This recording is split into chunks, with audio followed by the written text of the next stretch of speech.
em dobro. Carreira de sucesso é feita pensando em vocês, né? Tem que prestigiar aqui os nossos palestrantes. Bom, pessoal, boa noite a todos. Em respeito, né, ao nosso palestrante, que chegou no horário. Vamos começar aqui a nossa carreira de sucessos de hoje. Marcelo Kraus Rezende nasceu em Poços de Caldas, filho de José Renato Moura Rezende e Marcela Kraus Rezende. Possui 2 irmãs, Renata e Luciana, e 2 sobrinhos, Gustavo e Larissa. Por conta da profissão de seu pai, promotor de justiça, morou em algumas cidades antes de chegar em Itajubá. Aqui ele estudou no Colégio Sagrado Coração de Jesus, Colégio Estadual Major João Pereira, Colégio 19 de Março e Cara Objetivo. Prestou vestibular e foi aprovado em Direito na PUC Campinas, onde concluiu a sua graduação. Depois de formado, começou sua vida profissional na cidade de Campinas, onde trabalhou em um grande escritório de advocacia, Crivelli Advogados Associados. Após, mudou-se para a cidade de São Paulo, onde continuou seu trabalho na sede de outras grandes empresas, sempre no departamento comercial, como Tokstok, Magazine Luiza e Mobile. Ao voltar para Itajubá em 2013, abriu sua microempresa, a House Móveis, onde representa algumas fábricas de móveis, desenvolvendo novos produtos e vendendo os mesmos para as grandes varejistas do Brasil. Desde 2013, tem participado ativamente da vida de nossa cidade, foi presidente da Associação de Moradores do BPS e membro do Lions Club. Na eleição de 2016, se candidatou ao cargo de vereador e foi eleito com 677 votos, sendo o 8º vereador mais votado entre os 17 vereadores eleitos. Na eleição de 2020, foi reeleito vereador com 894 votos, sendo o 5º vereador mais votado entre os 11 vereadores eleitos. Sua bandeira é a fiscalização. Busca exercer o cargo de vereador com total transparência, independência e honestidade. Pessoal, é uma alegria muito grande trazer, né, no nosso 4º semestre, mais um representante do Poder Legislativo, até para que ele possa não só falar da sua carreira, mas para vocês que estão começando principalmente, tirarem alguns preconceitos que vocês têm em relação aos poderes. O que faz o Legislativo? O que faz o Executivo? O que faz o Judiciário? Nós estamos estudando, né, como representantes do Poder Judiciário, mas vendo aqui toda a trajetória do Marcelo e a sua formação em Direito, qual a importância disso, né, para a vereança dele? Será que isso faz diferença? Então é o que nós vamos saber a partir de agora. Seja muito bem-vindo. O microfone, na verdade, Marcelo, é para quem está em casa. Ah, sim, é melhor, né? Pode ficar aí como você... Tá bom. Bom, boa noite a todas e a todos. Muito obrigado pelo convite, professor Regis. Gostaria de agradecer ao professor Zé Márcio, ao seu filho Marcinho e também ao professor Regis, que é o coordenador do curso de Direito aqui da Unopar. É uma satisfação estar aqui e poder, assim, contar um pouquinho da minha carreira,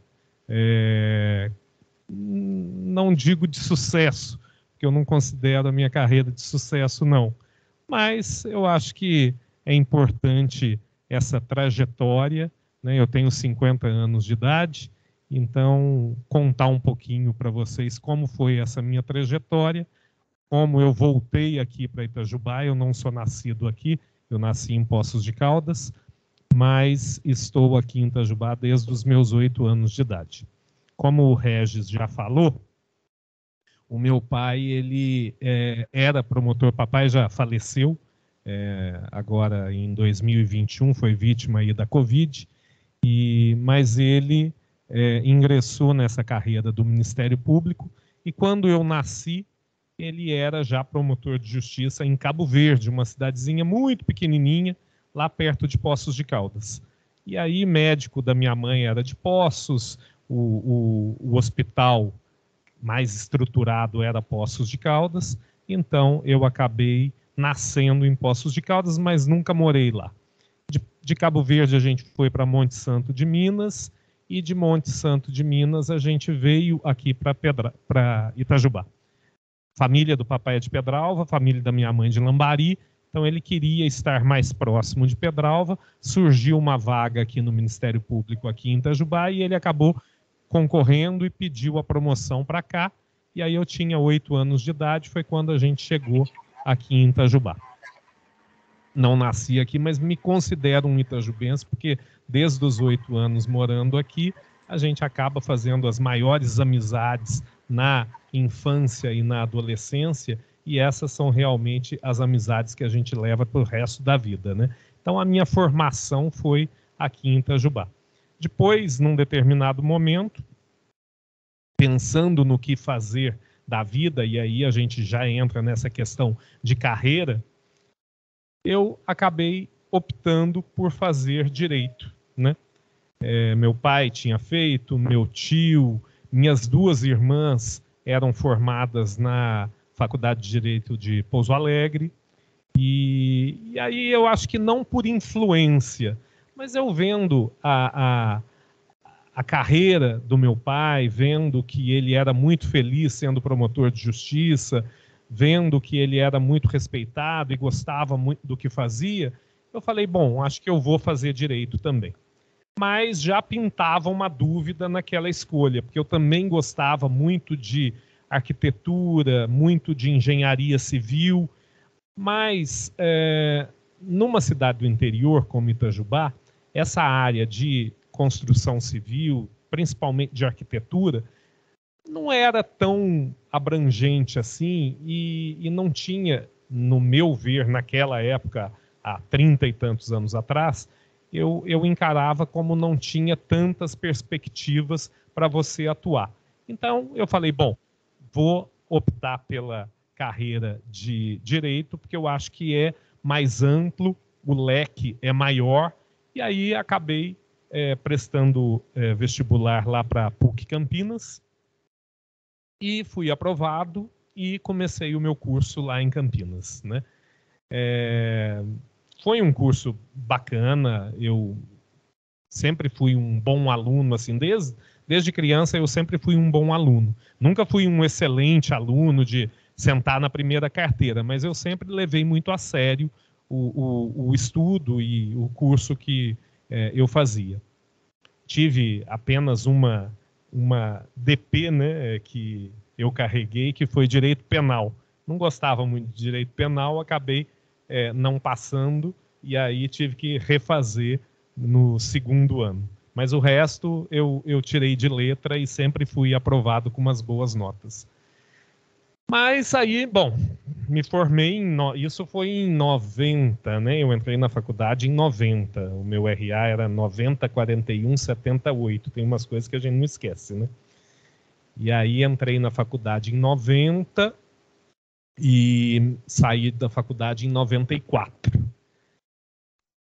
E aí surgiu essa oportunidade de eu fazer um estágio no Crivelle Advogados Associados, que era um escritório voltado para direito do trabalho.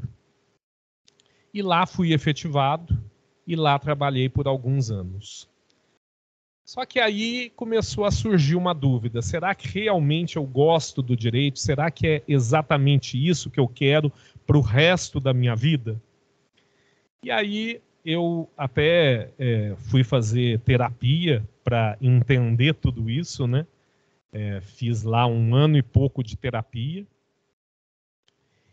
e enxerguei que realmente a minha grande vontade era atuar com móveis, porque eu gostava muito de arquitetura e muito de mobiliário.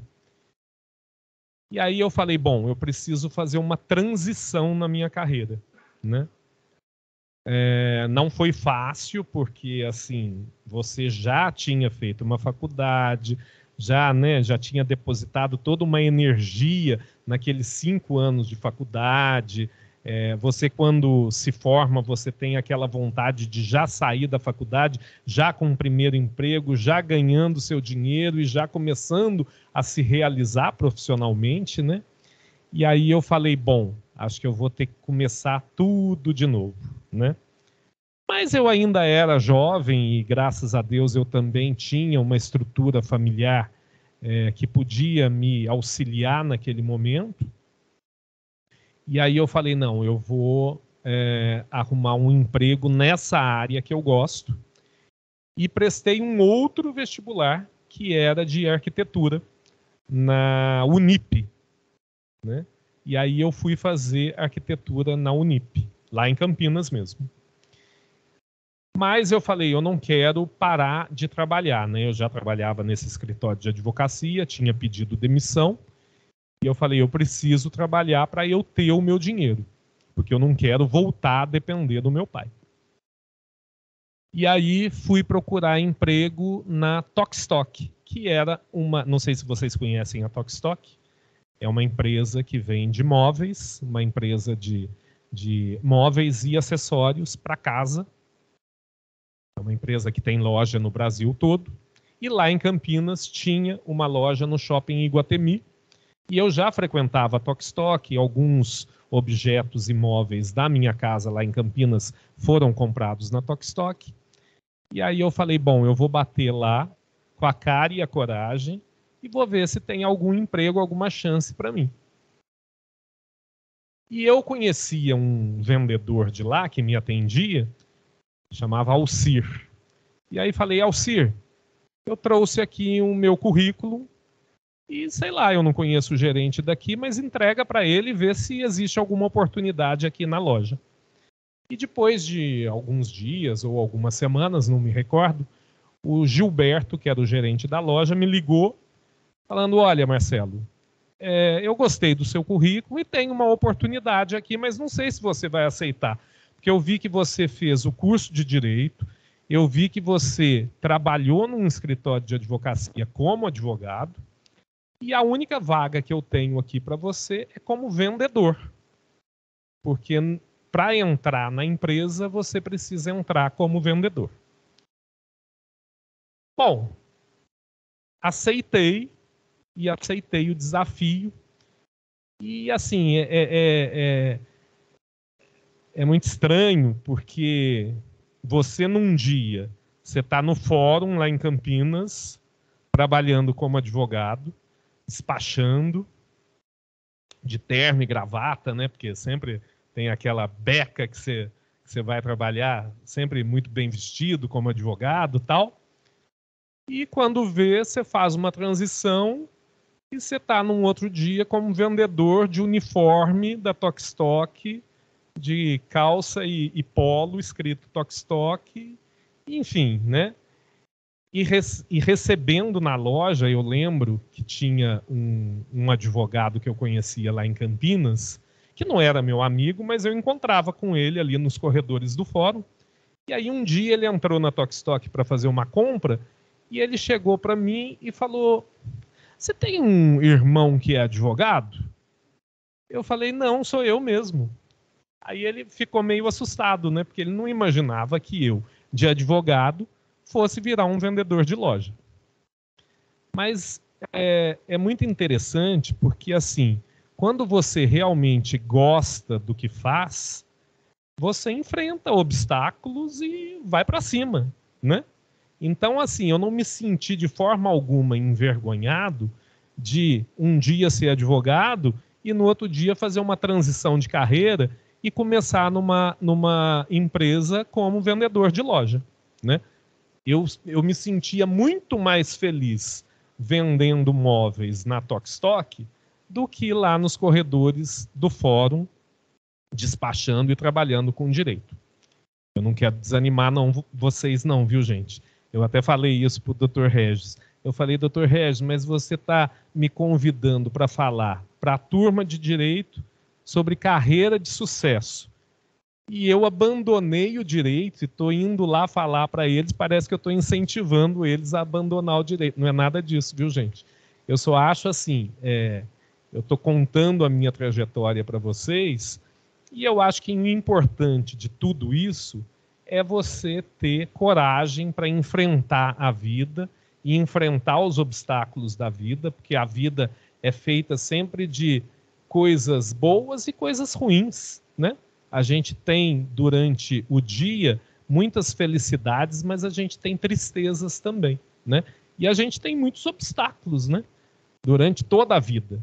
E um dos meus obstáculos foi essa questão da minha carreira, né? Que eu entrei pensando que eu ia me realizar no curso de Direito, mas graças a Deus, num determinado momento, percebi que não era bem aquilo e consegui, a tempo, fazer uma transição. Mas isso há muitos anos atrás também, né? Que muitas vezes as pessoas, sei lá, morriam com 50, com 60 anos, né? Então as carreiras antigamente eram um pouco mais curtas mesmo, né? Hoje em dia a gente está morrendo com 100 anos, né? A minha turma de Direito, eu sou muito amigo ainda deles e conservo as minhas amizades. Tenho muitos amigos lá em Campinas que são juízes, promotores, defensores públicos, advogados, enfim.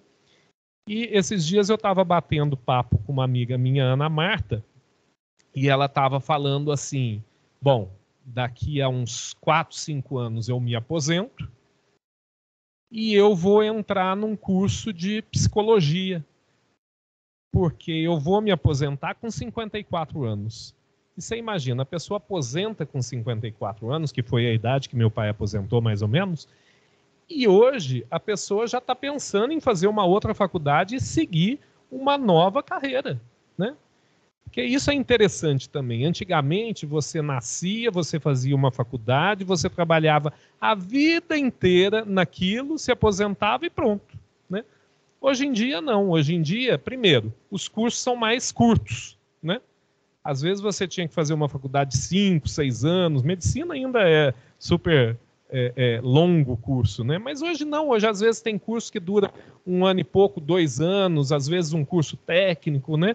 Então muitas vezes você trabalha durante alguns anos naquilo e depois, naturalmente, você muda, faz alguma outra coisa que você também gosta, porque não é possível que na vida inteira você vai gostar de uma coisa só, né?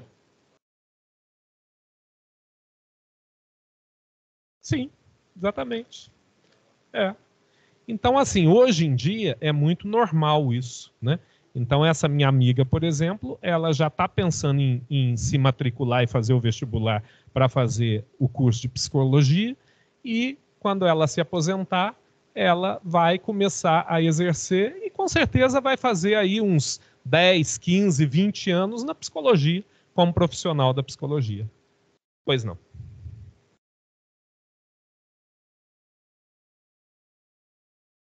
Quantos? 63. Sim.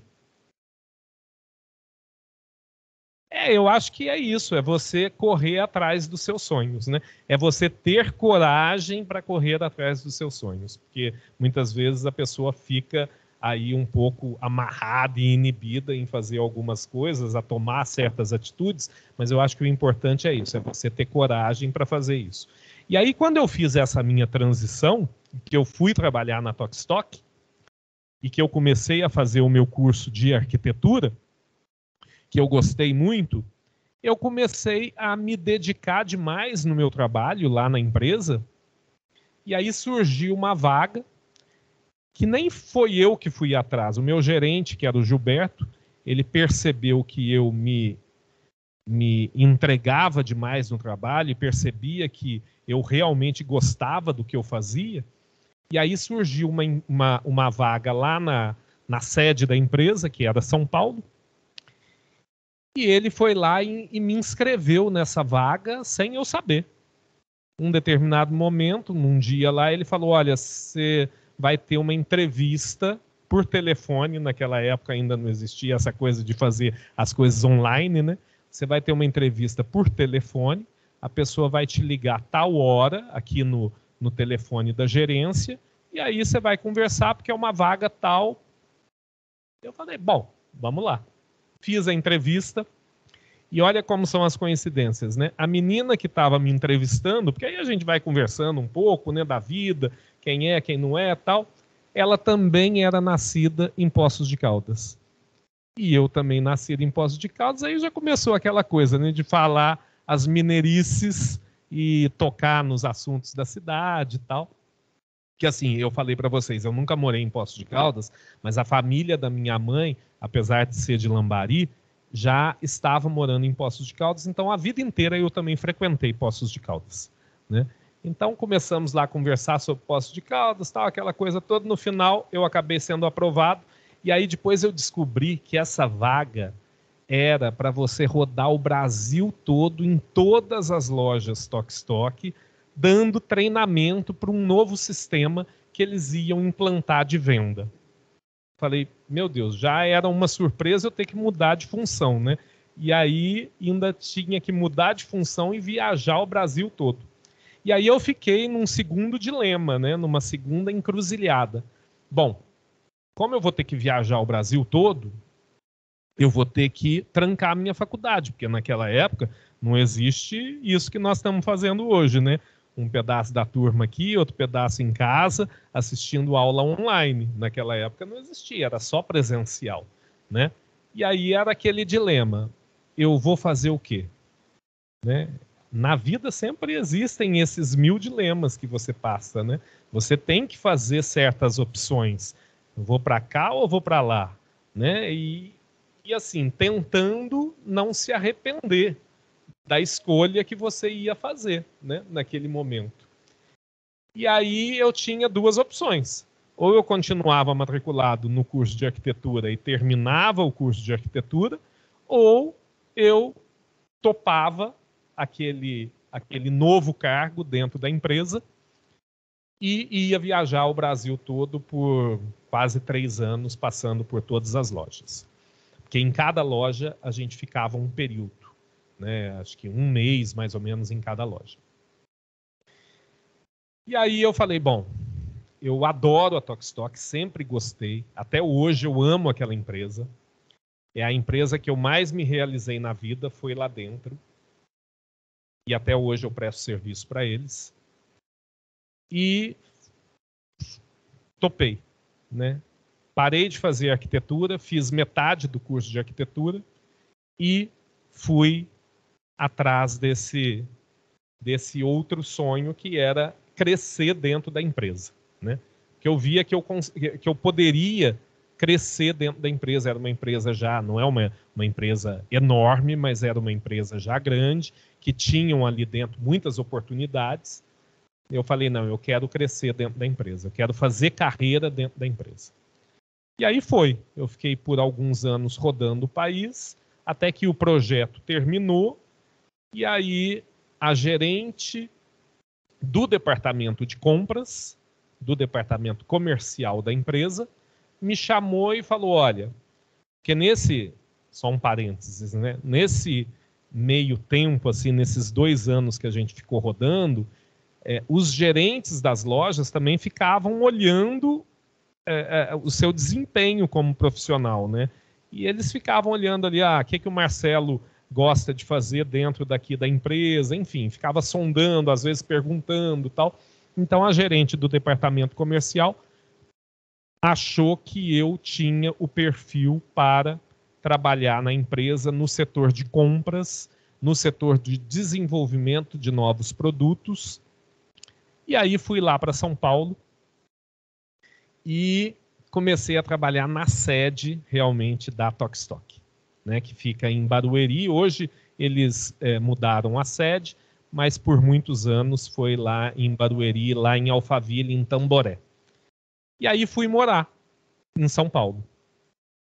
E lá cresci dentro da empresa, fiquei sempre nesse departamento de produtos, sempre desenvolvendo novos produtos, colocando os produtos em linha, na loja, fazia aquela curva de produto novo sendo vendido, e aí havia maturação do produto, até que ele começava a entrar em declínio, e aí a gente tirava o produto de linha.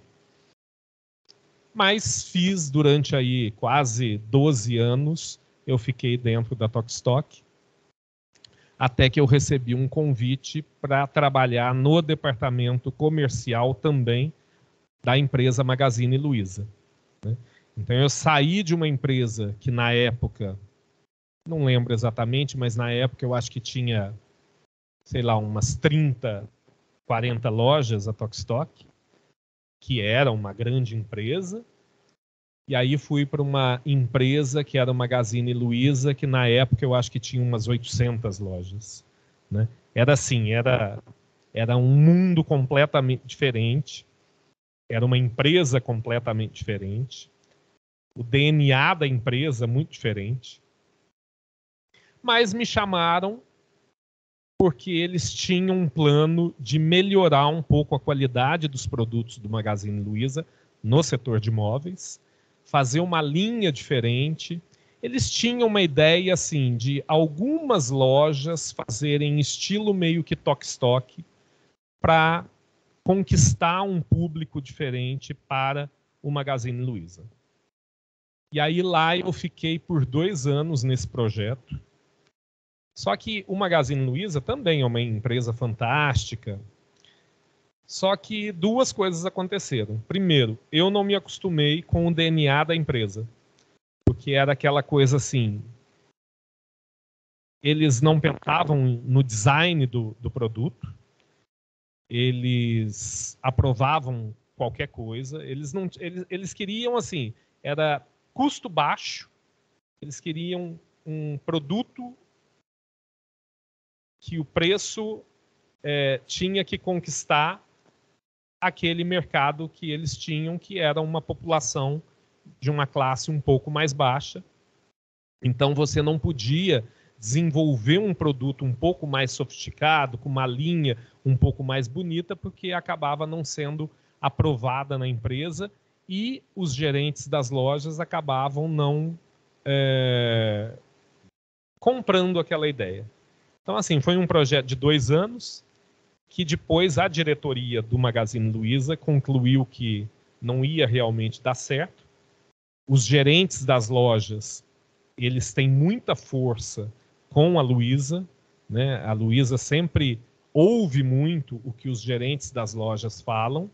Então, os gerentes não abraçaram o projeto e, consequentemente, a Luiza também abortou aquele projeto. E aí eu fiquei meio assim, sem o que fazer lá na empresa, porque eu tinha sido contratado justamente para dar um up nessa linha de móveis, não toda a linha de móveis, mas uma parte dessa linha de móveis, justamente para a gente abrir algumas poucas lojas. Eu lembro que na época eles visavam mais o mercado de São Paulo, e aí acabou que o projeto ficou meio que assim, suspenso por um tempo. E aí, naquela época, começou a surgir essa venda no mercado online, né? Antes era tudo vendido em loja física. E aí, naquela época, começou a aparecer esse mercado online, venda online,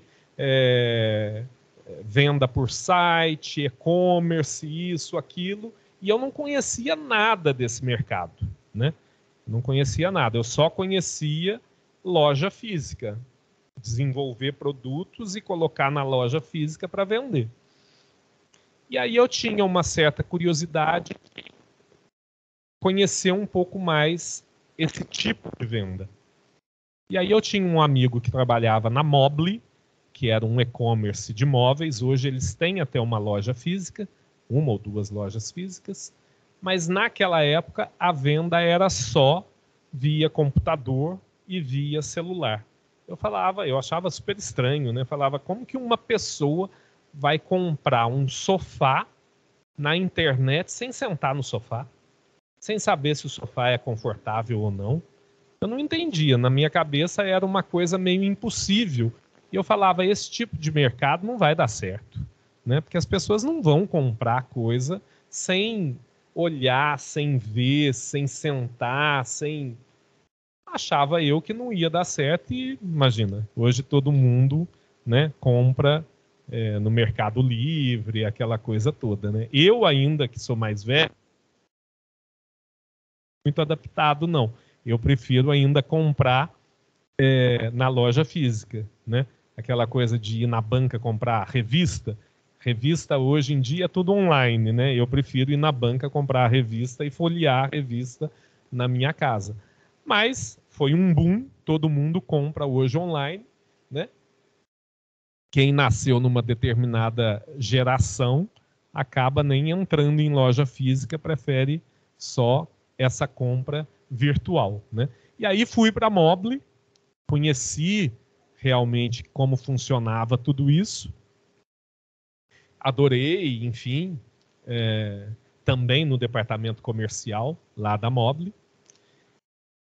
E aí, num determinado momento, o meu pai começou a ficar muito doente. As minhas irmãs já não moravam aqui em Itajubá e a minha mãe morava sozinha com ele. E eu percebi que a única pessoa que conseguiria migrar e voltar a morar em Itajubá, na minha família, era eu. E aí outra decisão difícil, né? Que a gente vive dessas decisões difíceis. O que fazer? Continuar lá em São Paulo, empregado, morando numa cidade que eu gosto muito de São Paulo. É uma cidade louca, mas é uma cidade interessante, onde tem tudo, enfim. E voltar a morar numa cidade de 100 mil habitantes como Itajubá, né? É difícil, são decisões difíceis, né? Abrir mão de uma carreira que você estava tendo numa empresa que era reconhecido e que estava dando tudo certo. Lá na Mobile a coisa estava fluindo bem. E eu falei, não, vamos voltar.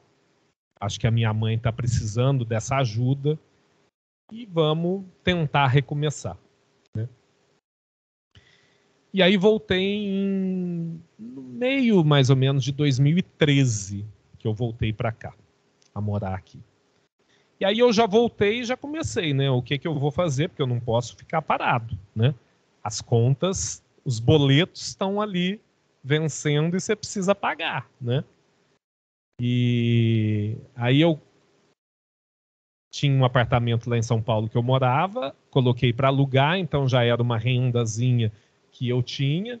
Aqui em Itajubá o custo de vida realmente é um pouco mais barato. E eu falei, não, eu tinha umas economias também já guardadas, tal. Falei, não, mesmo que demore, sei lá, 1 ano para eu fazer uma transição e me firmar novamente, vou enfrentar e vamos ver o que vai dar. E eu me recordo que tanto no Magazine Luiza quanto na Mobile existiam vários fornecedores de móveis que eu não conhecia quando trabalhava na Tokstok, né? E eu falei, bom, esses fornecedores, eles têm toda a capacidade de fornecer também para a Tokstok, que eram fornecedores bons, eram fornecedores grandes, que tinham uma produção em massa boa, tinha volume de produção. E aí surgiu na minha cabeça, bom, eu vou abrir uma empresa aqui, que eu tenho essa empresa House, né, para eu ter um CNPJ, porque eu preciso emitir nota fiscal. Então eu falei, bom, eu vou entrar em contato com algumas empresas que eu conheço, que não fornecem para a Tokstok, e vou verificar se eles não querem fornecer os móveis para lá. E aí comecei a fazer essa interação. Lá na Tokstok também eu conhecia todo o time comercial, porque eram meus amigos já de muitos anos. E aí eu coloquei dentro da Tokstok vários fornecedores que ainda não produziam nada para eles. E aí comecei a fazer essa representação comercial. A House é uma empresa que é daqui de Itajubá e que é de representação comercial. E até hoje eu vivo e ganho meu dinheiro com isso, com representação comercial. Eu vendo, eu desenvolvo novos produtos, eu faço meio que o inverso que eu fazia nas empresas que eu trabalhava. Lá eu comprava os produtos dos fornecedores para colocar em linha e vender nas lojas. Hoje eu sou do lado da fábrica e desenvolvo novos produtos na fábrica, ou até pego projetos que a Tokstok mesmo me manda para desenvolver com alguns fornecedores, e aí eu vendo os produtos para esses grandes lojistas e ganho uma comissão em cima da venda, né? Então, todo mês vem lá um relatório de vendas de tudo que foi vendido, e aí a empresa me paga uma porcentagem, eu emito nota fiscal e eles depositam na minha conta, né? Então, essa é a minha profissão hoje em dia. E espero continuar com ela por muitos anos, porque eu sempre gostei de móveis, né? Eu larguei o direito para me inserir nesse ramo moveleiro e pode ser que eu mude, né? Em algum momento, né? Porque a gente é muito novo ainda, tem 50 anos só. Então pode ser que em algum momento eu mude. Mas por enquanto é o que eu gosto de fazer. Há muitos anos já estou nesse setor e vou com certeza seguir em frente, né? E aí, voltando a morar em Itajubá, que eu falei para vocês em 2013, eu acabei também dando uns palpites aí na administração municipal. Eu lembro que, na época, o prefeito Rodrigo, ele resolveu reformar a praça. E Itajubá melhorou muito em termos visuais, mas naquela época, em 2013, mais ou menos, a única coisa que eu achava bonita na cidade, o entorno é maravilhoso, as montanhas são maravilhosas, mas assim, em termos de construção e de espaço público, o único que eu achava mais agradável era aquela região ali da praça e do calçadão. Tinha sido feito um projeto, acho que até no governo do Saulo, acho que o Saulo é que fez a última reforma da praça, que ele pediu para o arquiteto, para o Ricardo Hermeto, fazer aquele projeto.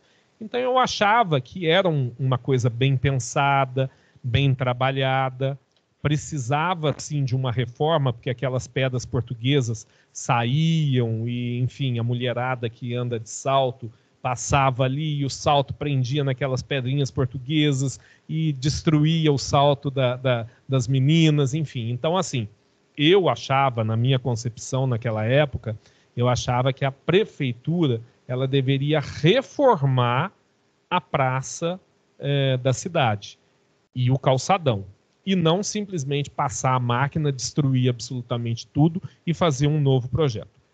Porque eu sempre tive esse pensamento de que você precisa tratar bem o dinheiro público, né?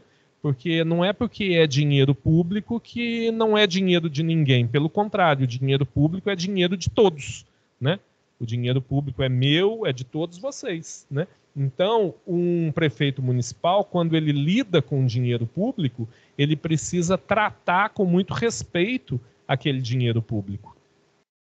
Mas era uma opção do governante que era eleito pelo povo, né? Então, o governante, quando é eleito pelo povo, ele pode fazer certas coisas dentro de certos limites, mas ele pode tomar certas decisões. E foi uma decisão do prefeito Rodrigo destruir absolutamente tudo e fazer uma coisa nova.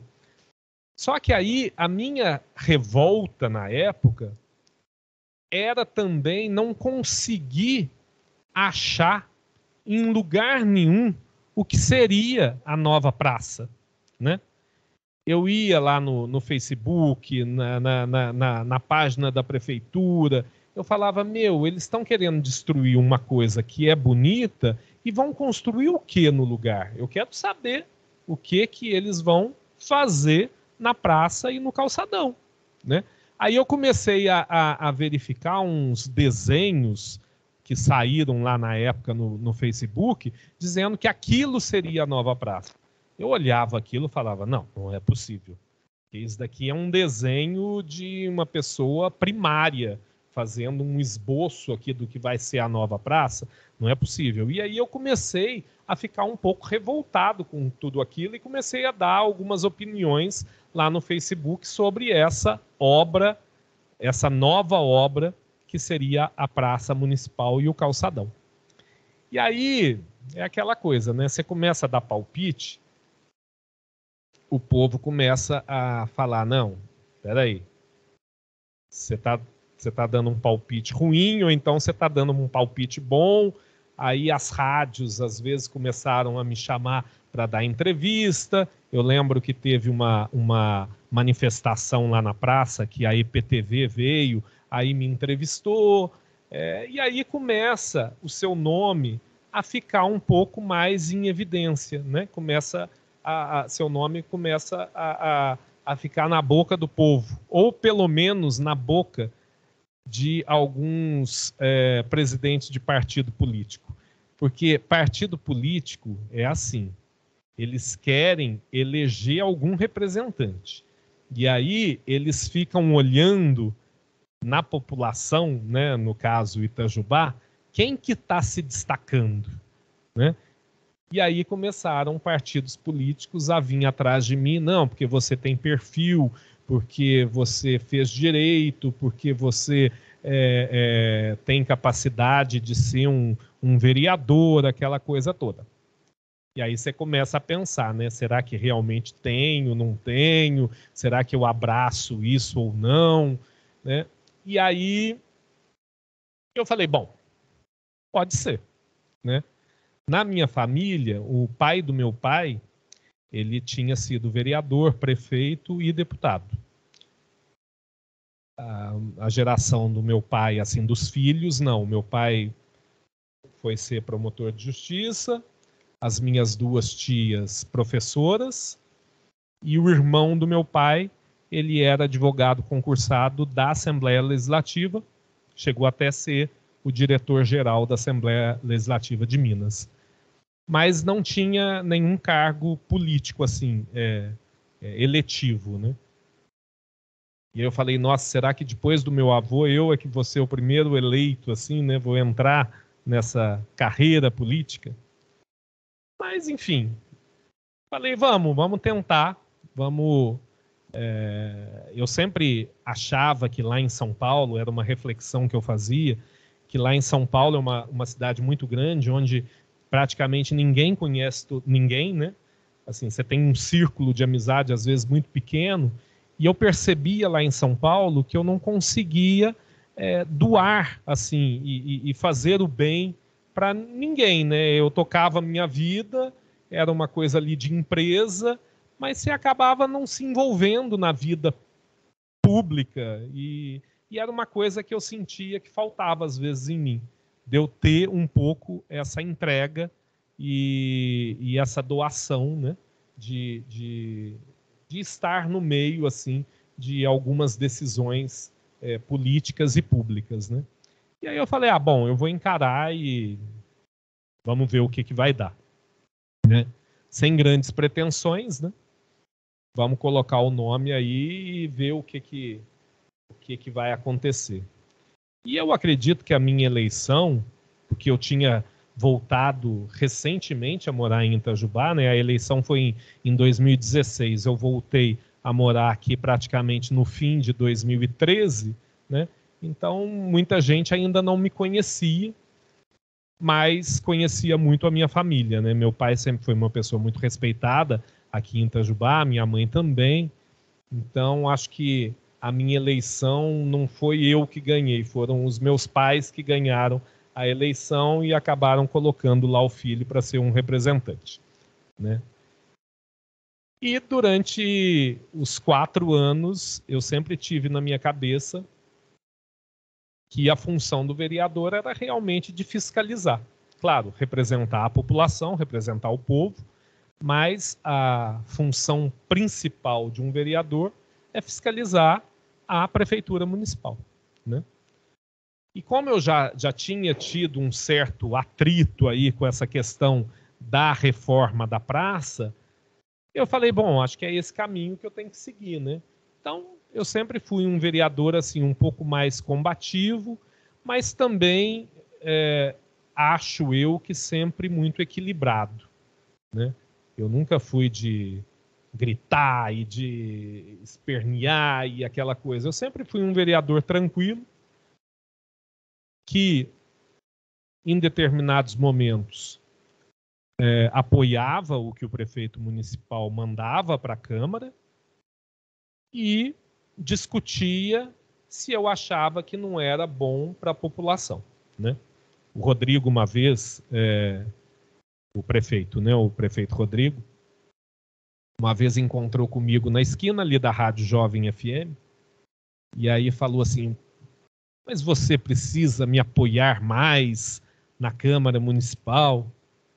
Eu falei, olha, Rodrigo, e era final do ano, e eu tinha já pedido para a Cláudia, que era minha assessora, fazer todo um levantamento de projetos que tinham entrado na Câmara, dos projetos que eu tinha aprovado, dos que eu não tinha aprovado, a quantidade de requerimento, indicações, aquele levantamento geral do que tinha sido feito no ano, né? E aí eu falei para ele, Rodrigo, praticamente 90% dos projetos de lei que você mandou para a Câmara, eu votei a favor. 10% eu discuti. Não, mas você tinha que ter apoiado todos. Eu falei, não, mas aí você quer um vereador submisso. Você quer um vereador que você fala A e o vereador concorda sem discutir, né? E eu acho que esse não é o papel, né? Eu acho que o vereador, ele tem que ter a sua independência e apoiar o prefeito nas coisas boas e que você acha que são realmente boas para o município e realmente discutir e, se for o caso, votar contra e, se for o caso, entrar no Ministério Público com alguma denúncia, né? E esse é o papel do vereador, né? Eu acho sempre, não existe governo 100% bom e não existe governo 100% ruim, né? Eu acho que o governo do Rodrigo teve aspectos positivos, mas também teve aspectos que, no meu julgamento, foram negativos e que eu discuti. E, em alguns momentos, entrei com denúncia no Ministério Público. Da mesma forma, agora, nesse meu segundo mandato, que agora mudou o prefeito, é o prefeito Christian, eu sempre, em todas as reuniões que eu já tive com o prefeito, eu sempre friso para ele, olha, a minha independência eu não abro mão. Não abro mão. Se você mandar coisa boa para a Câmara, terá meu apoio. Se você mandar coisa esquisita, eu vou questionar. Inclusive, já teve projeto de lei do prefeito Christian que eu votei contra, porque eu entendia, era uma doação de um terreno, eu entendia que não era benéfico para a população a doação daquele terreno para uma determinada empresa. E aí votei contra. Então, eu sempre mantenho esse meu papel de independência. É claro, existe prefeito ou existe governo que você tem um relacionamento melhor e existe certos governos que você não tem tanta intimidade assim. Eu vejo isso nesses dois governos que eu falei para você. No governo do prefeito Rodrigo, eu não tinha absolutamente nenhuma abertura da prefeitura. Eu acho que por conta até daquele passado da praça, que ele viu que eu entrei com denúncia no Ministério Público, que nem era vereador, e aí eu acho que ele já ficou assim, bom, não vamos conversar nunca com esse menino. Deixa ele lá e nós vamos seguir nosso caminho aqui. Então eu nunca tive abertura para ter uma conversa com o governo Rodrigo. Já no governo Christian, desde o primeiro momento que ele foi eleito, ele chamou os vereadores para conversar, colocou à disposição e deu abertura. E lá temos hoje alguns secretários municipais que eu tenho um relacionamento pessoal, que gosto muito deles, que vejo que são secretários muito competentes. Então, assim, a gente acaba tendo essa abertura maior de ir lá, de conversar, de discutir certos projetos, enfim. Mas, como eu disse para vocês, nunca abrindo a mão da independência, né? Eu não tenho absolutamente ninguém indicado na Prefeitura Municipal, também dentro da Câmara Municipal não existe ninguém que eu indiquei para ser contratado para trabalhar lá. Então, assim, eu não faço esse tipo de troca. E não faço esse tipo de troca justamente para quê? Para ter minha independência, né? Ninguém pode chegar em mim e falar, Marcelo, você vai ter que fazer isso, porque senão eu vou demitir um indicado seu lá dentro da prefeitura ou dentro da Câmara. Então, eu mantenho sempre a minha independência justamente por isso. Porque eu não quero ter rabo preso com ninguém. Eu quero ser um vereador que vai obedecer à minha consciência, né? É claro que eu ouço a população, é claro que eu ouço a minha família, é claro que eu ouço alguns amigos, né? Mas a decisão final de dar um voto, de aprovar ou de reprovar, sempre tem que estar aqui, na minha consciência, né? Então, todas as minhas decisões dentro da Câmara Municipal são decisões conscientes, são decisões que eu pensei, que eu cheguei àquela conclusão. Eu devo votar a favor ou devo votar contra. E aí, uma coisa que me ajuda muito é o direito, né? Apesar de eu ter me afastado do direito, e agora, recentemente, eu voltei por conta do inventário do meu pai.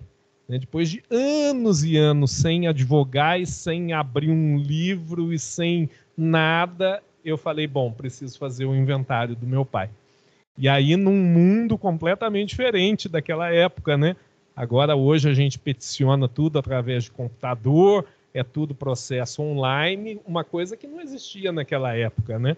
Aí eu tive que tirar novamente a minha OAB, né? Reativei a minha OAB, aí fui lá fazer o totem, né? Para entrar no sistema.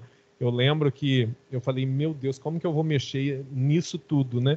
Aí a Dalila, que é advogada, não sei se o senhor conhece, a Dalila me ajudou lá a entender mais ou menos como funcionava o novo mundo jurídico, né? E aí a própria OAB também, eu fui lá, a menina que trabalha lá me auxiliou a baixar uns sistemas lá para o computador, enfim. E aí fui lá e me enveredei a fazer o inventário do meu pai. Graças a Deus deu tudo certo e consegui fazer e terminar e ok, né? Mas o direito me ajuda muito dentro da Câmara Municipal, né? Porque, assim, a gente está ali para criar novos projetos de lei, que tem toda uma sistemática, né? Que tem toda uma normativa e que você tem que criar projetos de leis que sejam constitucionais, né? Então, existem certos assuntos que só devem ser tratados na esfera federal, alguns assuntos na esfera estadual e outros na esfera municipal, né? Então, você tem que ter, muitas vezes, esse traquejo nesse mundo jurídico, porque facilita muito o entendimento e até na hora de votar também um projeto que chega de um colega ou um projeto que chega do prefeito municipal, do Poder Executivo, você consegue ler e você consegue entender com mais facilidade quando você tem essa formação jurídica. É claro que nós temos colegas lá que nos auxiliam, né?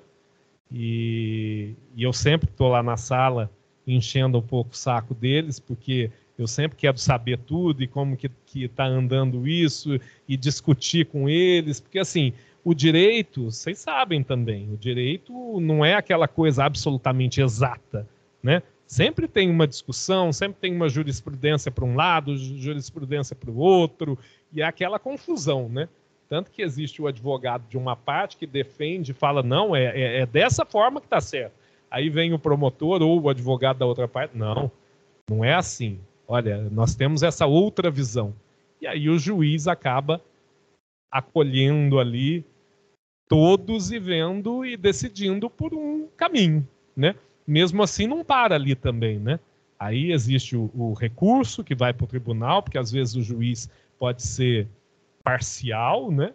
Às vezes o juiz também entende de forma errada, e aí existe um colegiado, que é o tribunal, que vai poder reformar a sentença ou confirmar a sentença, né?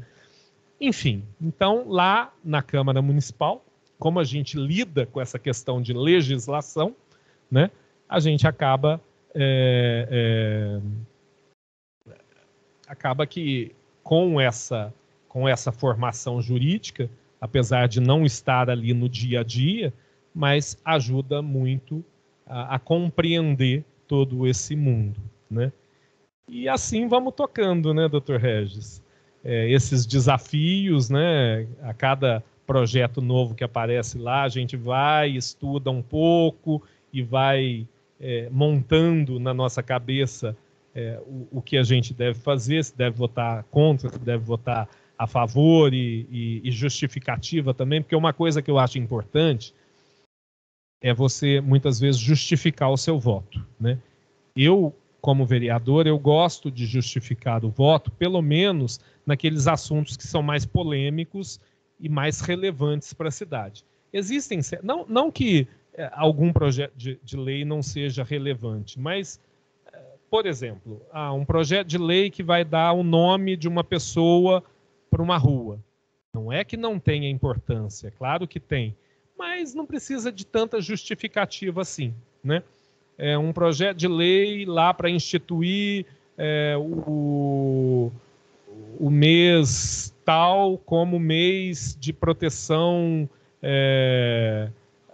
a uma causa, enfim, né? Então, você vai colocar no calendário festivo da cidade que aquele mês vai ser o mês vermelho, o mês azul, aquela coisa. Então, assim, não é que não tem importância, claro que tem importância, mas muitas vezes não tem tanta relevância assim. Então, eu procuro, pelo menos em todo projeto de lei que seja mais polêmico ou que tenha uma maior relevância, estudar bastante o projeto de lei e me posicionar com argumentação sobre o que eu vou votar, se sim ou se não. Então, toda vez que eu voto sim, eu justifico, ou toda vez que eu voto não, eu justifico nesses projetos mais relevantes.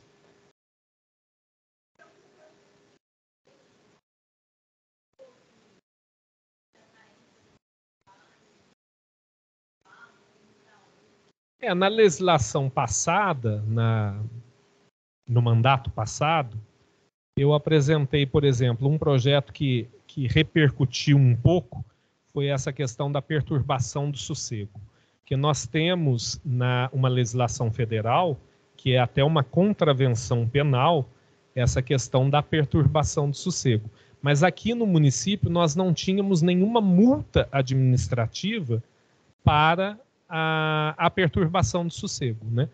Então eu apresentei esse projeto, e foi um projeto muito polêmico, porque na época os estudantes da Unifei, eles acharam que eu estava apresentando aquele projeto só para acabar com as festas nas repúblicas, né? E assim, é lógico, eu recebia reclamações também deste mundo ali das repúblicas do BPS, mas eu também recebia algumas outras reclamações de algumas outras perturbações que não era referente a estudante, né? Então eu comecei a estudar aquele assunto, eu percebi que algumas cidades já tinham aprovado esse projeto de lei, e aí eu resolvi então apresentar aqui no município esse projeto de lei, que foi aprovado pela Câmara Municipal e que gerou uma certa polêmica por conta de tudo isso, né? E eu luto até hoje com a Prefeitura Municipal para ela regulamentar de forma mais sistemática esse projeto de lei, porque muitas vezes você apresenta um projeto, aprova o projeto, mas precisa a Prefeitura Municipal, através da Guarda Municipal, regulamentar melhor como vai funcionar na prática aquela lei aprovada pela Câmara Municipal. E é uma luta até hoje, porque, assim, nem sempre a Prefeitura Municipal quer colocar a mão nessa cumbuca, né? Que às vezes gera certos problemas, né? Um outro que eu tenho certeza que vai começar a dar polêmica, que agora a gente apresentou agora, eu e o vereador Silvio.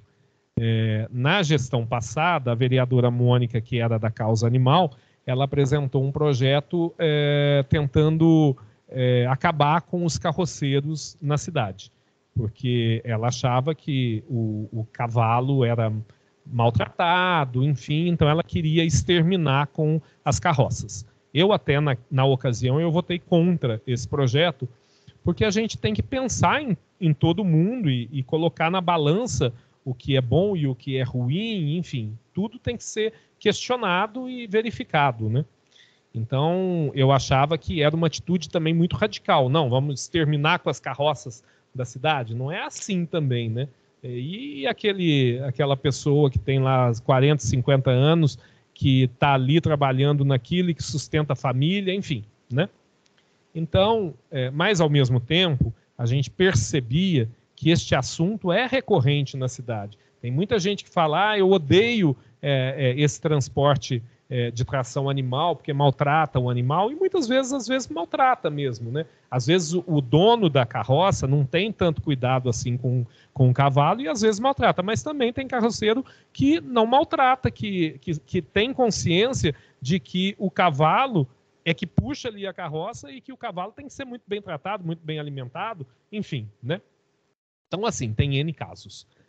E aí, eu conversando com o vereador Silvio, que é da causa animal, eu falei, vereador, a gente precisava tentar achar aí um meio termo que a gente não consiga prejudicar quem atualmente está trabalhando com isso.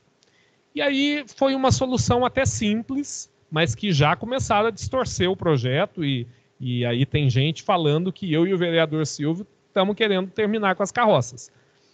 No fundo, a gente quer terminar com as carroças, mas de um determinado momento para frente, né?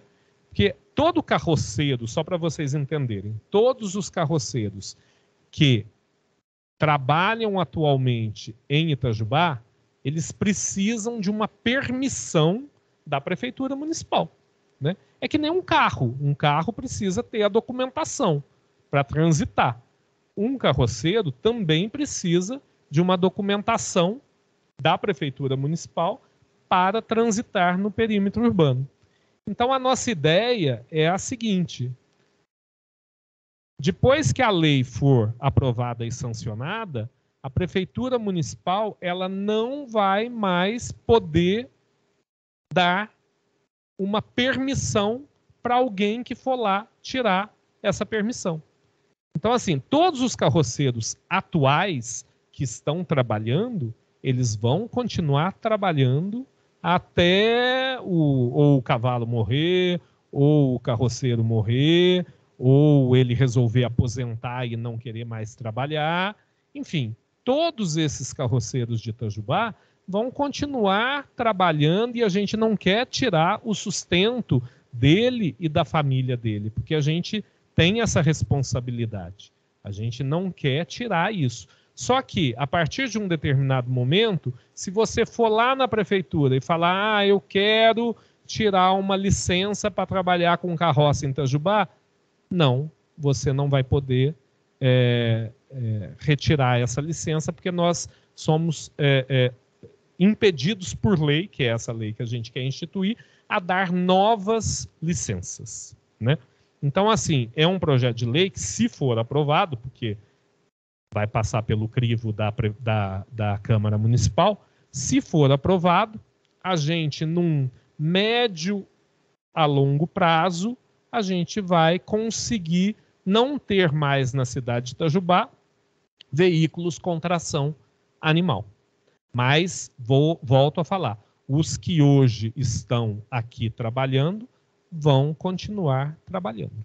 Então, a gente não vai mexer com os atuais.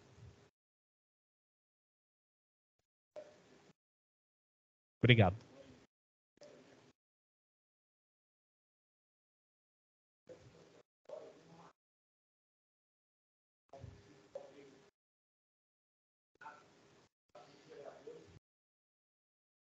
Ah, com certeza. Sim.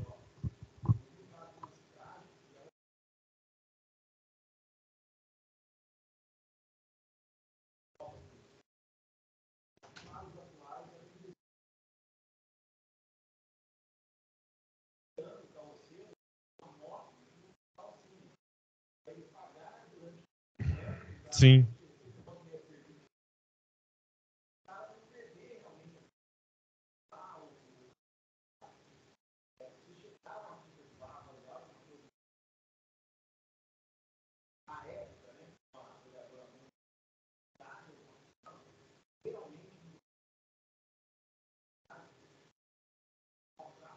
Sim.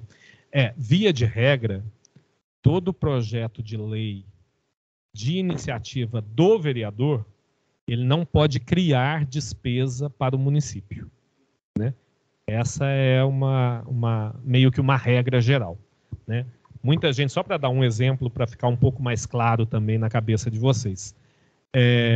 Hoje mesmo eu recebi um WhatsApp de uma amiga que eu encontrei ontem na fisioterapia. Aí hoje ela me mandou uma mensagem: Marcelo, vi você, fiquei pensando em você e tal, tem um projeto legal para você apresentar na Câmara Municipal. Falei, bom, fala então aí que se for bom a gente apresenta, né? Isenção de IPTU para os idosos. É uma boa ideia? É uma boa ideia. O vereador pode apresentar esse projeto? Não pode. Não pode, por quê? Porque o prefeito municipal é que ele é dono do orçamento. Então, o prefeito municipal é que pode criar despesa para ele ou pode abrir mão de receita. Então, deve ter havido, com certeza. Com certeza. Então, assim, no caso do IPTU de isenção para os idosos, o prefeito ele vai estar abrindo mão dessa receita que ele estaria ganhando dos idosos pagando o seu IPTU. Então, se o prefeito municipal resolver fazer isso, ótimo. É uma decisão dele, porque ele é dono do orçamento. Ele pode mandar esse projeto para a Câmara, que pode também passar ou não, porque aí tem que passar pelo crivo dos, no caso aqui, 11 vereadores, e se os 11 vereadores, ou a maioria deles, entender que realmente é um bom projeto, que se o prefeito está abrindo mão e que os idosos merecem não pagar IPTU, beleza, a gente aprova. Mas também pode a maioria dos vereadores entender, não, mas a quantidade de dinheiro que é arrecadada com o IPTU dos idosos, se a gente abrir mão disso, a gente não vai ter recurso para investir nisso, nisso, nisso, nisso e nisso. Então, assim, às vezes o entendimento é o contrário, né? Mas, via de regra, se for para onerar a prefeitura ou se for para abrir mão da receita, a iniciativa do projeto de lei tem que ser do executivo. Não pode ser iniciativa do vereador. E aí, esse caso que você falou, por criar despesa, por ter que comprar uma moto ou isso ou aquilo, provavelmente vai ter que ser do executivo e não do legislativo, né? Enfim, gente, é complexo, né? Mas a Câmara Municipal, só um minutinho, a Câmara Municipal, só falando essa questão de iniciativa, de projeto e tal, acaba que a Câmara Municipal das cidades, ela é muito limitada, né, doutor Regis? Assim, em termos de fazer legislação, ela acaba sendo muito limitada. Porque a maioria da legislação, ela é responsabilidade do governo federal, né? Muita gente fala, eu sou a favor de arma ou sou contra a arma. Eu sou a favor do aborto ou sou contra o aborto. Eu sou a favor disso ou a favor daquilo. Legislações federais. A gente aqui no município não pode fazer legislação sobre isso. Por quê? Porque a competência é do federal, né? Então, muita competência, muita, é do governo federal, às vezes do governo estadual, e sobra muito pouco para o município legislar. Muito pouco.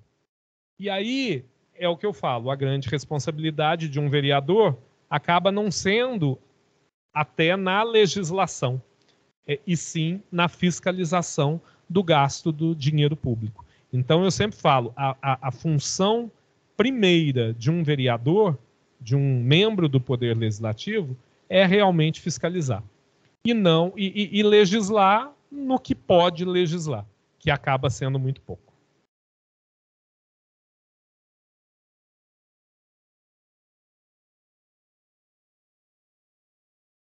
É.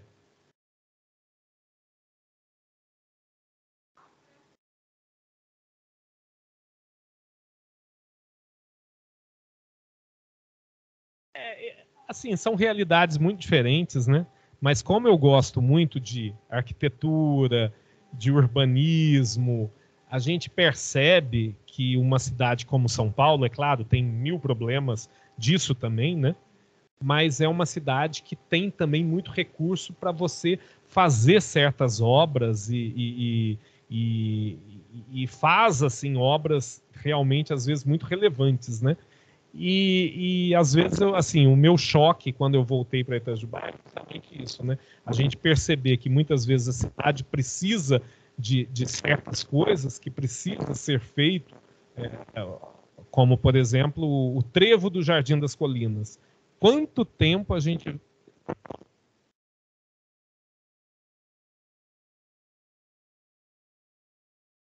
toda? O município tem dinheiro para fazer uma obra, um viaduto, e acaba não tendo. Não, pode. Não, não.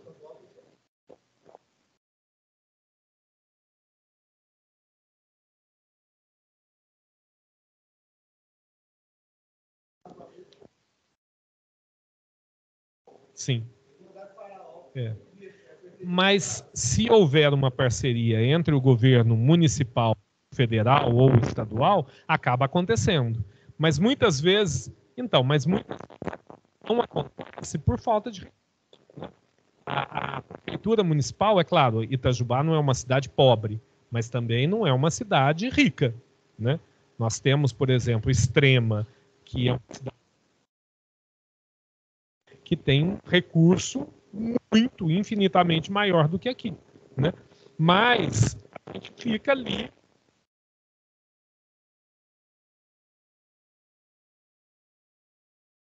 O orçamento da cidade de Itajubá é um orçamento limitado.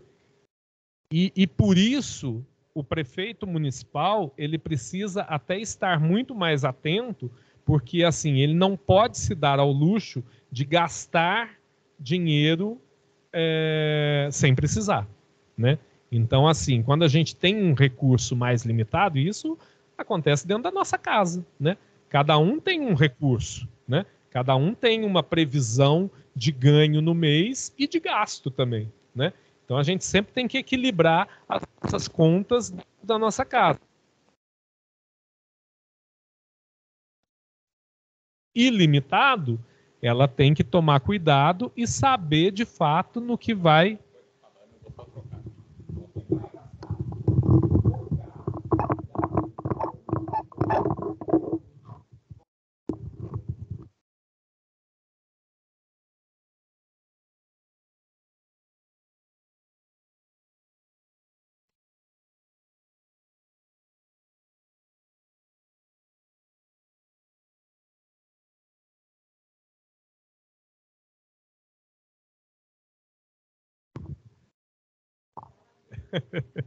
É que muita gente não sabe ali, o Fabrício, só uma pausa para cumprimentar o meu suplente, né? Eu sempre falo que eu sempre falo pro Fabrício, se eu aparecer morto, o primeiro que tem que ser investigado é o Fabrício.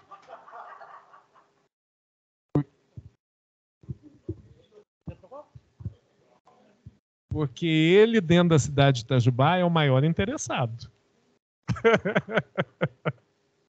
Graças a Deus eu sempre tive uma boa relação com ele. Né, Fabrício? Mas, enfim, voltando, Parque Municipal. Eu acho que se a gente puxar alguma publicação minha de Parque Municipal no meu Facebook, eu já falo essa ideia de Itajubá ter um parque municipal há alguns anos. Porque e aí também vai um pouco da sua pergunta, né? Eu, quando morava em São Paulo, eu morava perto do Parque do Ibirapuera. Então, eu sempre ia no Parque do Ibirapuera para correr, para praticar esporte, aquela coisa toda. Então, eu sempre, na minha concepção, eu sempre achei muito importante uma cidade ter um parque municipal, ter uma área de lazer para a população, né? Então, vendo por esse aspecto, eu sou super favorável e sempre apoiei essa ideia de termos aqui em parque municipal. Aliás, eu acho que ainda falta área para ter um parque municipal, porque nós temos o parque municipal lá no final da cidade, que atinge uma parcela da população. Nós temos aquele parque municipal lá do Reborjão, que também atinge a Vila Olímpica, que eles falam, que também atinge uma parcela da população, mas eu acho que o prefeito municipal atual deveria fazer um ali para o lado da Imbel, ali para atingir também aquela área, aquela parte daquela população, né? Então eu sou favorável, mas ao mesmo tempo, e aí eu não sei se vocês sabem, o nosso parque municipal ali do BPS, ali do perto da prefeitura, ele é dividido, vamos dizer, em duas partes. É que ali não existe uma delimitação física. Quando você vai lá, você não consegue enxergar que ali são duas áreas distintas. Uma área uma área que é aquela área do lago, que tem a pista, que tem o banheiro público. Aquela área é de responsabilidade da prefeitura. A área que começam aqueles comércios para trás é uma área de concessão que o prefeito Rodrigo, ele fez um contrato de concessão, abriu uma licitação, apareceu uma empresa e aquela empresa ganhadora daquela licitação ganhou a concessão do parque municipal para explorar 120 mil metros quadrados.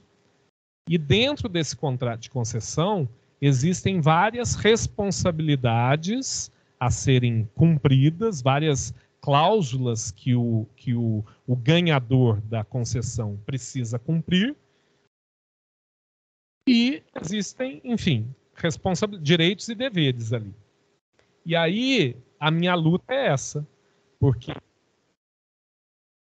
muitas vezes o concessionário, que quem ganhou a concessão, não cumpre as cláusulas, né? Ele paga R$1.000 por 120 mil metros quadrados, ele pode sublocar áreas, ele ganha um dinheirão com aquelas empresas que estão ali, porque ele subloca a área e ganha aluguel daqueles comércios todos que estão ali, e paga R$1.000 corrigido, claro, cada mês corrige pela inflação, mas que a última prestação que ele pagou deve ter sido 2.000 e poucos reais para uma área de 120 mil metros quadrados. E aí ele precisa 1.000 metros quadrados. É toda aquela parte de trás. É toda aquela parte de trás. E aí ele tem várias responsabilidades também. Além de pagar esses 1.000 corrigido, claro, por mês, ele tem responsabilidade de construir várias coisas ali naquela área, né? E aí existem certas coisas que ele já deveria ter construído que ele não construiu.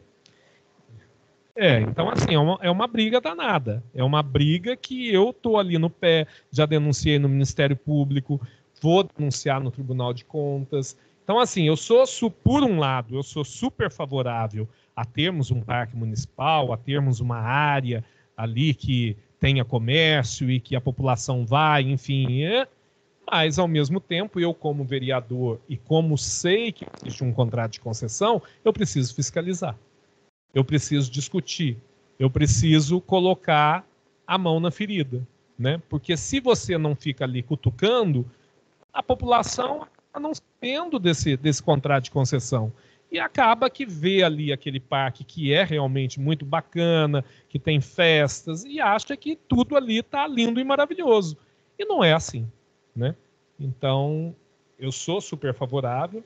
Eu espero que a empresa que ganhou a concessão cumpra, de fato, todas as obrigações e que aquilo ali é 30... agora não lembro se é 25 renovável por mais 25 ou 30 renovável por mais 30. Mas é uma coisa assim. Se for isso, deve ser 30 renovável por mais 30, né? Então,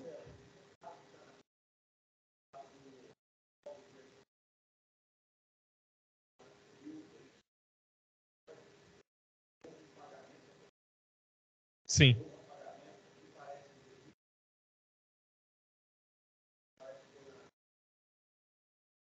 Foi.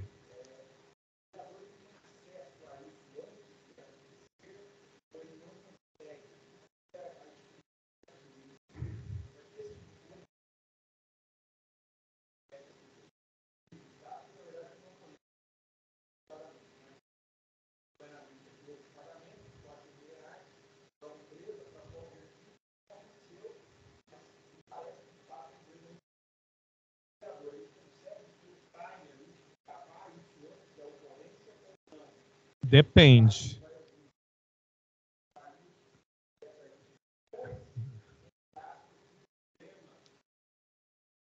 Às vezes sim, porque às vezes você pode até fiscalizar e ir fiscalizando todo um processo licitatório, se ele aconteceu de forma correta ou não. Você pode ir fazendo isso e acompanhando isso. Só que muitas vezes a ilegalidade acontece num ato, num fazer ou num deixar de fazer, né? Então, nesse caso dos fogos, aconteceu isso. Parece que houve todo um processo licitatório correto, né? Uma empresa ganhou para realizar os fogos na virada do ano. E aí chegou na virada do ano, a festa não aconteceu. Parece que, até onde eu sei, parece que o pagamento ocorreu. Então a empresa, até onde eu sei, ganhou o dinheiro, foi paga para fazer a realização dos fogos. E aí, através desse ato de não realizar uma coisa que tinha sido licitada e paga, aí sim o vereador pode entrar com uma denúncia e exigir o retorno, que foi isso que o vereador Pedro e a vereadora Andressa parece que entraram agora na justiça pedindo.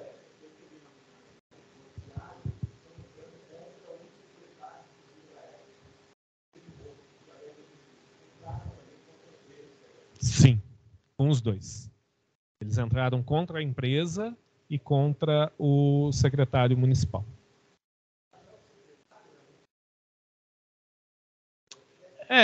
O prefeito é sempre o ordenador de despesa, né?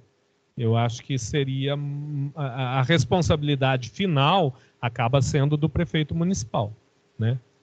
Por isso que muitas vezes é difícil você também ser prefeito municipal, entendeu?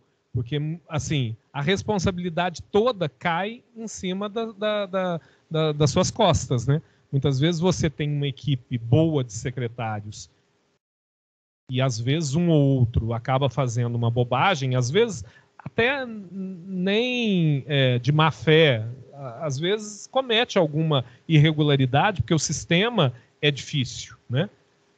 E aí acaba que o responsável final é sempre o prefeito municipal, o ordenador de despesa. Então tem prefeito aí que, no linguajar chulo, se ferra, às vezes por conta de uma ilegalidade que não foi exatamente ele que praticou, e sim a equipe dele, né? Mas ele tem a responsabilidade como prefeito municipal, né?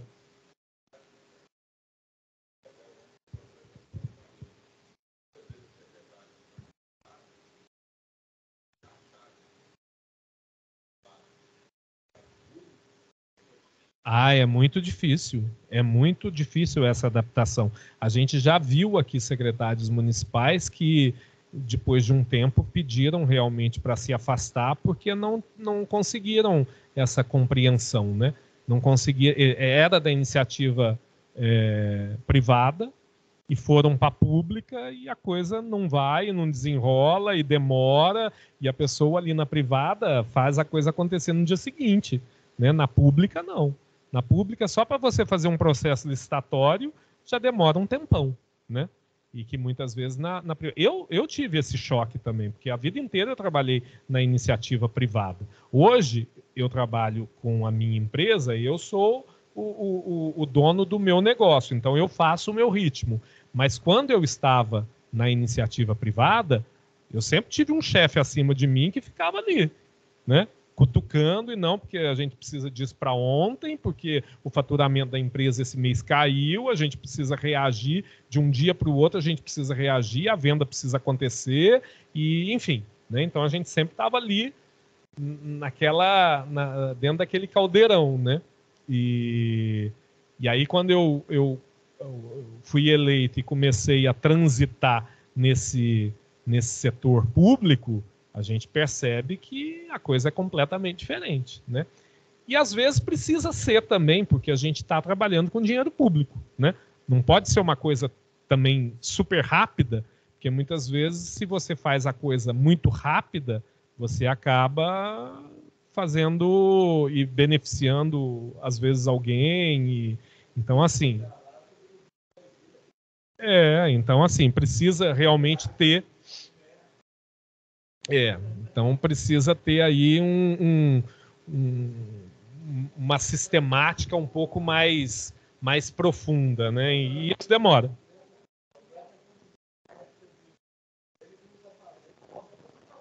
Exatamente. Exatamente. Exatamente. Então, assim.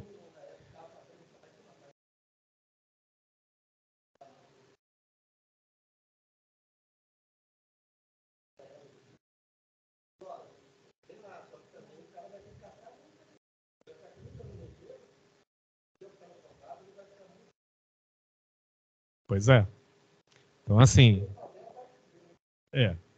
E é por isso que estou ali no pé e o meu próximo passo é uma denúncia para o Tribunal de Contas, né? Eu já denunciei no Ministério Público e agora vai para o Tribunal de Contas. Agora nessa nova gestão, porque assim, quando muda o prefeito, as coisas ficam e várias coisas continuam, né? O que estava andando continua andando. E aí eu fiz um requerimento para o atual prefeito perguntando exatamente sobre essa questão do parque, daquela área da concessão, né? Olha, diante dessas cláusulas, o que vocês vão fazer?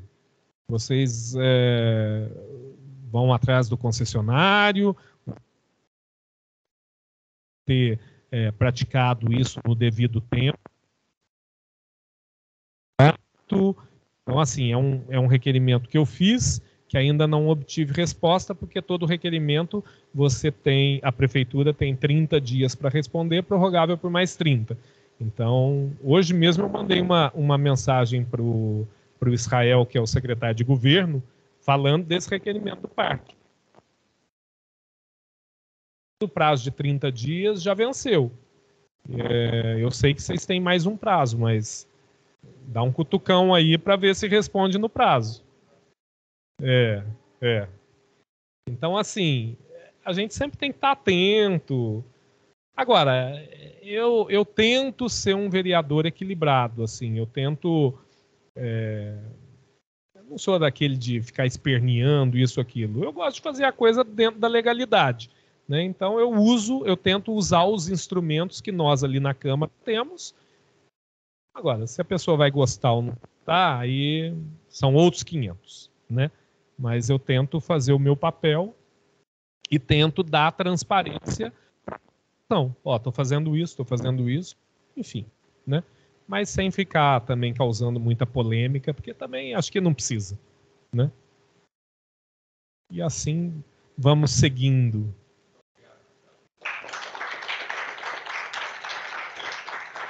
Mais alguma pergunta, gente?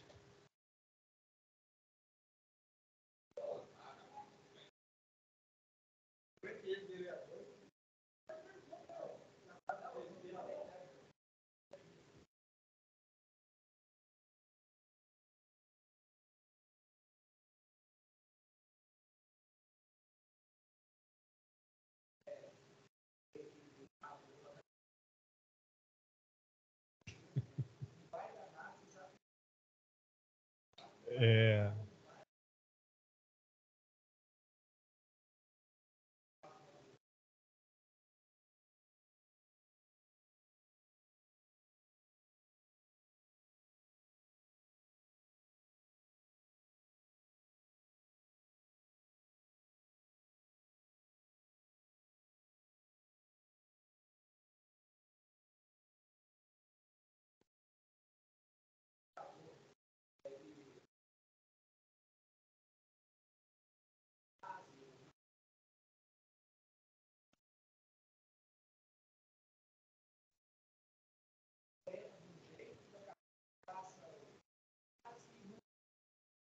Sim.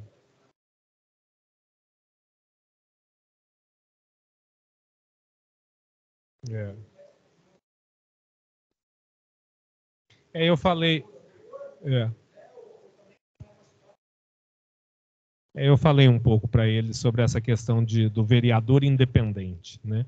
Então, quando a gente não tem amarras, a gente acaba conseguindo essa independência e consegue, dentro do que você realmente pensa, votar a favor ou contra, né? E eu acho muito importante, assim, essa coisa da política. Eu sempre falo, né? Eu estou vereador, eu não sou vereador, né? Então é uma coisa passageira, né? E é uma coisa que eu estou no meu segundo mandato, mas eu não sei se eu vou encarar um terceiro mandato, porque eu acho que as coisas precisam ser passageiras, né? Eu acho que nós estamos aí numa população de 100 mil habitantes e que a Câmara Municipal precisa se renovar de tempos em tempos, né? A gente não pode ter aí vereador com 5, 6, 7, 10 mandatos aí, gente. A gente precisa renovar, né? Outras pessoas precisam entrar, novas pessoas com novos pensamentos, né? Então eu sempre tive isso na minha cabeça. A política é passageira, né? Então eu não pretendo me candidatar na próxima eleição para vereador, né? E também acho que nem pretendo para prefeito, nada. Pode ser que num outro governo eu possa participar até de alguma outra forma, né? Às vezes sendo secretário municipal, às vezes contribuindo também de uma outra forma, porque para você também ser político e estar político e fazer alguma coisa para a cidade, necessariamente você não precisa também de um cargo público sendo eleito pelo povo, né? Você consegue muitas vezes fazer o bem para a população, fazendo também de outra forma, né? Então, assim, quando eu entrei sabendo que em algum momento eu ia sair. E o importante que eu vejo, principalmente, não só na política, mas eu acho que na vida, né? Eu acho que o importante é você saber fazer a sua trajetória, né? Então, até só para encerrar, quando ele falou assim, carreira de sucesso, né? Eu não me importo se a minha carreira vai ser de sucesso ou não. Eu me importo, sim, se a minha carreira vai ser feita de forma honesta, né? Se eu não vou passar ninguém para trás, se eu vou conseguir exercer ali a minha profissão de cabeça erguida, né? Então é isso que eu penso também da política. Quando eu entrei na Câmara Municipal, eu entrei de cabeça erguida. E eu vou sair de lá de cabeça erguida, né? Eu sempre, em todos os meus atos, eu fui extremamente honesto. Nunca participei de rodinha, de conluio, disso, daquilo, né? O Fabrício está aqui para testemunhar isso. Acho que ele presenciou ali 4 anos e sabe da minha postura.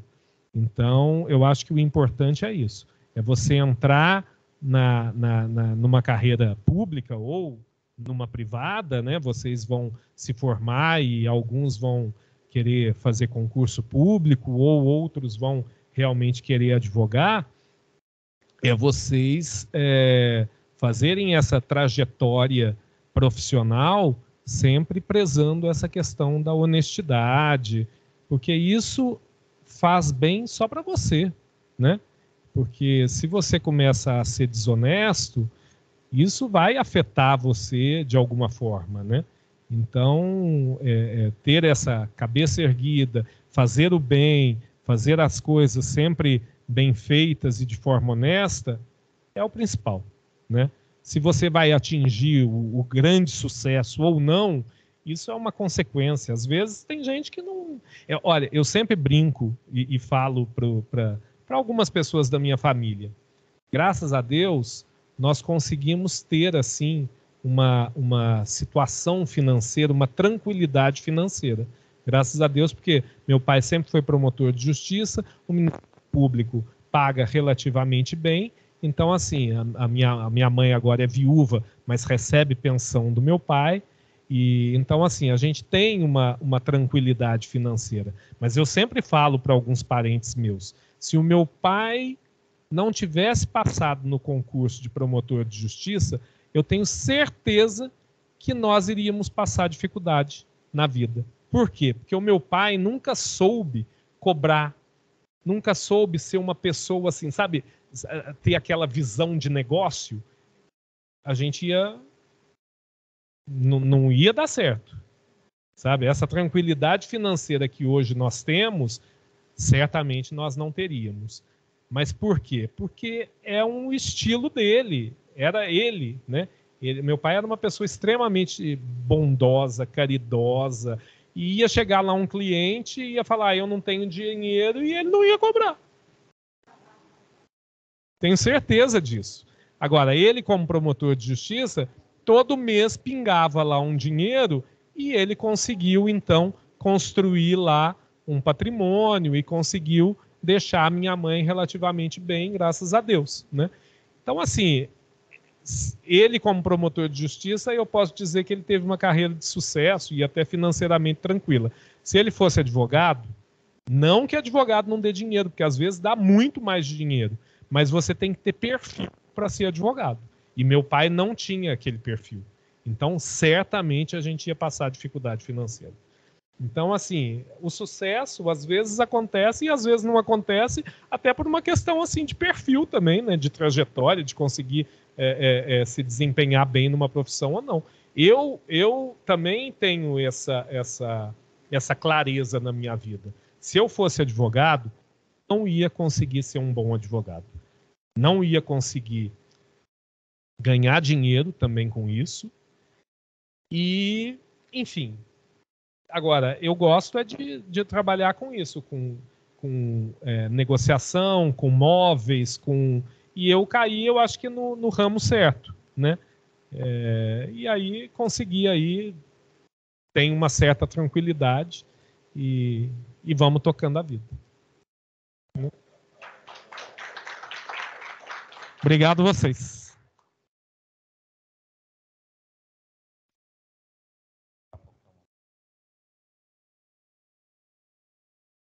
Ah, não conseguiu responder?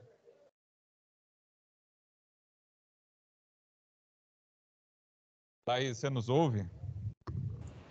Sim, professor, estou aqui. Oi? Peraí que eu acho que eu já sei o problema. É o meu celular. Eu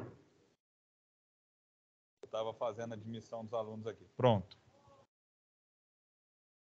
Pode. É o mesmo link, né?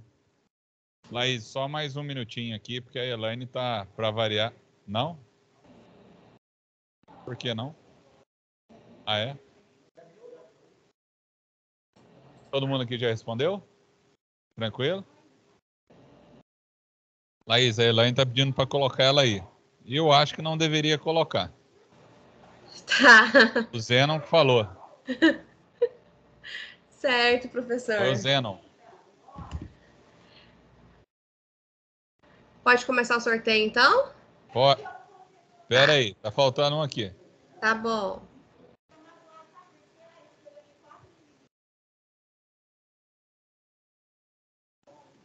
Imagina se ganha mais um.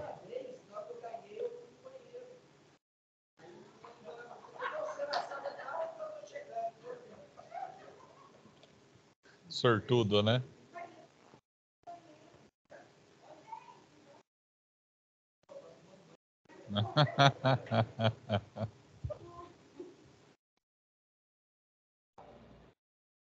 Podemos? Pode ir, Laís. Sequencial, hein? Que legal.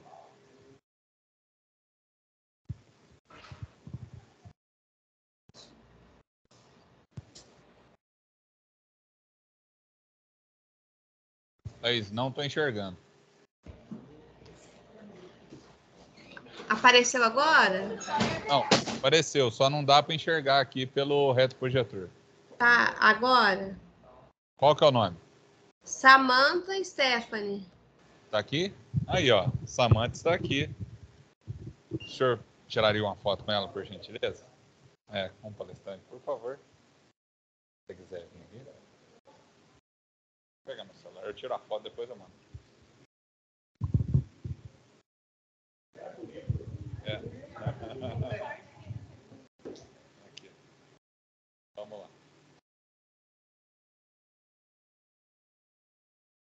Perfeito, obrigado. Quem que é o 12? Roberval Vaz. Aí. Esse é sortudo, hein? Tá na mão. Vamos lá. Aí. Obrigado. Gente. Viu? Gente, obrigado a todos vocês que vieram. Chãozinho de orelha hoje no grupo para todo mundo, né? Para quem não esteve aqui. Carreira de Sucessos, ele é feito justamente para que vocês tenham esse vislumbre daquilo que vocês podem ser, né? Tivemos aqui hoje a história do Dr. Marcelo Kraus, que muito embora não exerça o direito, eu tenho certeza que a oratória dele é diferente, que a escrita dele é diferente. Eu falo isso com causa, porque eu analiso os projetos que ele envia. Então, a forma como ele escreve é diferente, não desmerecendo nenhum dos outros colegas. Mas, de toda forma, isso contribui muito para a carreira de vocês. Claro, como nós estamos dizendo, ao longo do curso, vocês serão, então, treinados, preparados para isso. Por isso, o Clube do Livro é tão importante, para que vocês adquiram mais vocabulário, para que vocês tenham, né, essa dimensão de como o direito, né, apesar de ter, assim como o Dr. Marcelo disse no início, né, toda a pompa, também existe essa parte do engrandecimento pessoal de cada um de vocês. Tá certo? Agradeço mais uma vez a todos vocês, desejo um ótimo final de semana e segunda-feira estaremos novamente, tá bom? Grande abraço.